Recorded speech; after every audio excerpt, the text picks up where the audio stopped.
Namelėje Šeduvos centre mus pasitinka ne tik šeimininkė Violeta, jos sūnus Vytautas, bet ir 2 šunys bei kačiukas. Vardo jam kol kas nesugalvojome, šypteli Violeta. Dar mažutis, visai neseniai dovanų gavome. Sūnus Drakonu vadina. Visi nuo jo aštrių nagučių kenčia, ir mes, ir šunys. Gyvūnai mūsų džiaugsmas, sako Violeta. Jie visada šalia. Ir tada, kai jėgų trūksta, net per kambarį pereiti. Mane labai dusina. Vat kol sėdžiu, atrodo, aš sveikai, atsistosiu, viskas bus gerai, bet tik atsistoju, porą žingsnių į viskas. Laiptais iš vis negaliu lipti, porą laiptukų turiu stovėti. Iš šiaip galva labai skaudai, sukas galva, iš šonus mėta. O nuo ko tai yra? Gal nuo nepakankamumo plaučių, į širdies, į kraujotaką sutrikus, visokios bėdos. Aš kai ateinu čia, tai man baisu pasižiūrėti. Taip, vargšė, negaluoju, kad neduok Dieve. Gal nuo oro priklauso kas nors. Ir tai, kai susinarvuoju, labai baisiai. Neduok Dieve. Baisiai. Su sveikata jos. Jau jos sveikata tai tikrai nekokia. Tai va gerai, kad tas sūnus toks geras. Tai jis ir vandens prineš, ir aptvarka, ir apžiūro, ant kitas tik nieko negali. Atsisėdus čia ant lovos, ant kėdės ir sėdi. Ką žmogus pats gali padaryti, manau, tik mažą dalį to te gali pati. Didžiąją dalį reikia padėti. Net ir maudytis mamai padėti. Tenka. Toks ir maudymasis bliūdė. Viena pusė, kitą pusę ir atsisėdu ant kėdės, palenkiu galvą, jis man užpila vandens, šampūną, va taip įsiplaunu, nupila vandenį ir kojas padeda nusiplauti. Toks įmaudymasis. Sunku labai.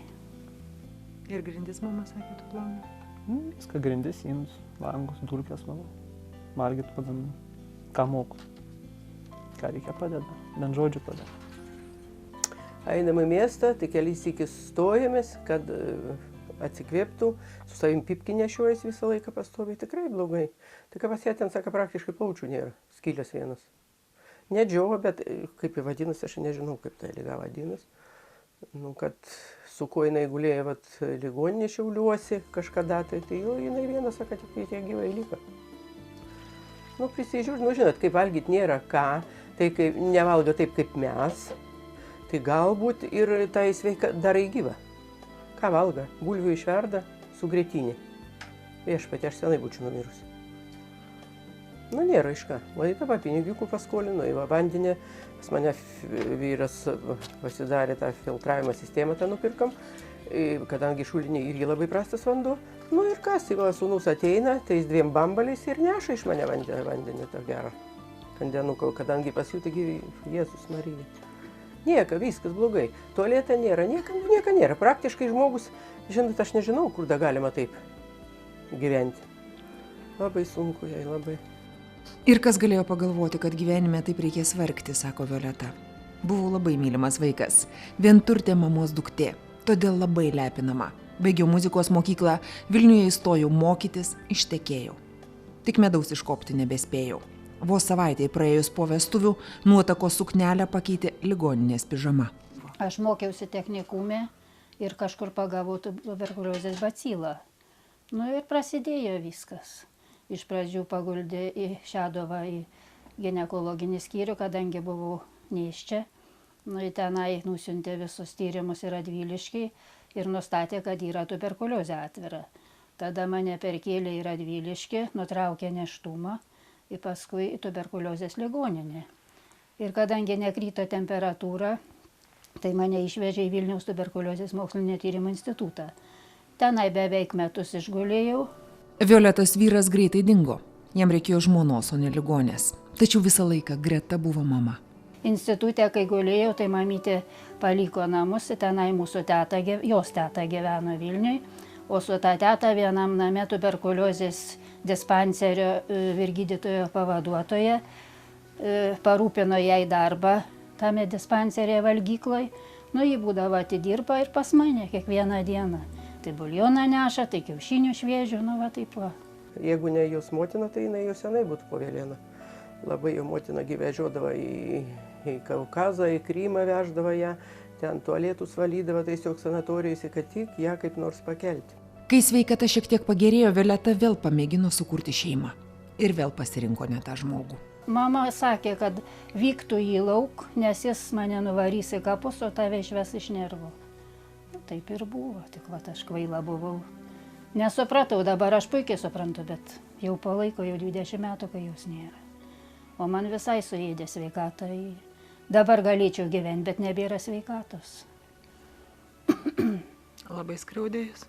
Skriaudė visaip ir morališkai, ir vogdavo, iš namų neždavo, ir vaikas skriaudė. Visaip terorizavo, kam tu su motina, koks tu vyras, kas iš tavęs išeis. Vat naitumėm abudu, išgertumėm, užrūkytum. Kai boba dabar čia vaikštai įsikabinės į sijoną. Kaip užeidavo tos, kaip sakyt, belagarečios, tai iš vis durniuodavo ir su vinim lakstydavo, ir su šakėm, ir kartis eidavo. Vaikas net buvo pradėjęs vairuoti, kai tik pamatydavo, kad girtas pareina, slėpdavo spalovytę. Gydytoja sakė, čia nuo baimės praėjo, nes vairuoja dabar. Kuo mažesnis, tuo tų skriaudų daugiau buvo. O augant vis, jos mažėjo ir mažėjo po truputį. Nes gal jam pačiam atsirado baimės, nežinau, bet po biškį sumažėjo. O tave muždavo tėtis? Mažą muždavo. O dėl ko? Net nežinau, negaliu pasakyti. Jam atrodydavo, kad kažką darau blogai. Kartais užtekdavo nieko nedaryti. Kaip ir mama minėjo, pamokas ruošdavau. Prieina, duoda per galvą, ką tu čia. Toks anoks, kam tu reikia, eik pas ūkininką ten gyvulių ganyti arba išvis, eik kartu su manimi į barą alaus gerti. Jam mokslas irgi nereikalingas. O jis tai parazit buvo atsakantis. O tai kodėl kentėjo taip ilgai? Aš tiesiog nežinau, aš ateidavau labai dažnai, aš kiekvieną dieną, jeigu einu į miestą, pavyzdžiui, aš visą laiką užeinu. Tai girtas, ką jisai sakydavo, uždegsiu arba užmušiu. Pabandyk, sakai, išvaryti. Ogi būna tokių dalykų, kada jį užmuši, jį uždega, uždegs, tai kur tada gyventi? Švis nėra, kur į vaikas yra. Žinot, kaip yra gyvenime.